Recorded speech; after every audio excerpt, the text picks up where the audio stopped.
السلام عليكم، ان شاء الله تكونوا بخير وعلى خير. اليوم جيتكم فيديو جديد وبوصفة جديدة. الوصفة تاع اليوم عبارة عن شواء تاع سكالوب. تبعوا معايا في هذا الفيديو نشوفوا خطوات الوصفة والمقادير المضبوطة لهذه الوصفة. دونك بالنسبة للمقادير، الوصفة تاعنا باينة بسيطة جدا. يعني بالنسبة للمقادير عندي سكالوب وعندي شحمة تاع خروف وملح لبغوشات ولا أعواد الشواء فقط.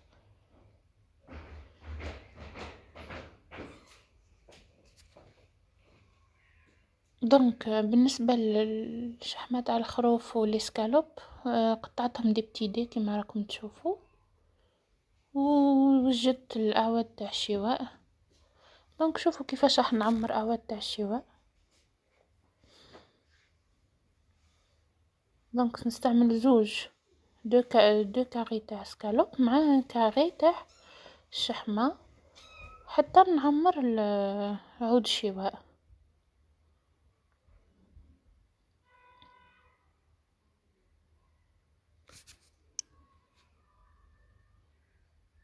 بالطريقة هذه بكيفية بسيطة جدا.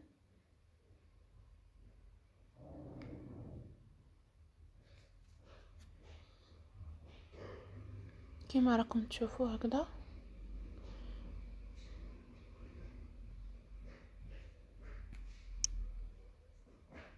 دونك راح نزيد نعمر العود الثاني.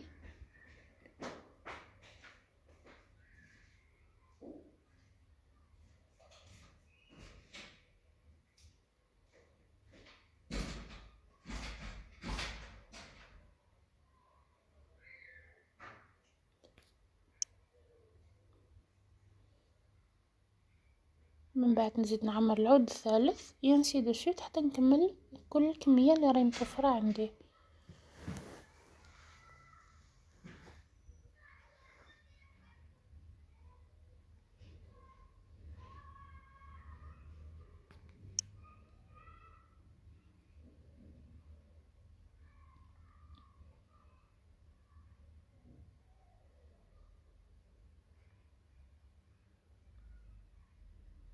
دونك بهذه الكيفية راح نكمل الكمية كاملة اللي راهي عندي.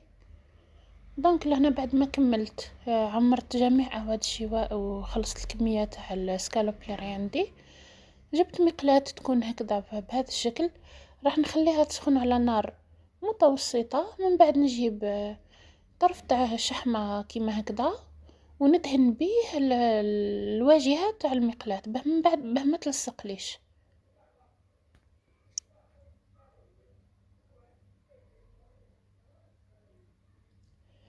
والنار تكون نار هادئة بطبيعة الحال باه ما يتحرقش.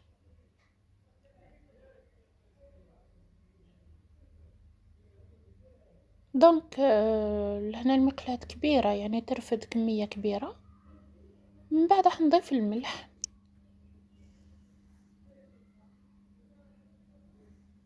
من بعد راح نغلق المقلاة تاعنا بهذه الطريقة هذه. دونك لهنا الشواء تاعنا راه واجد.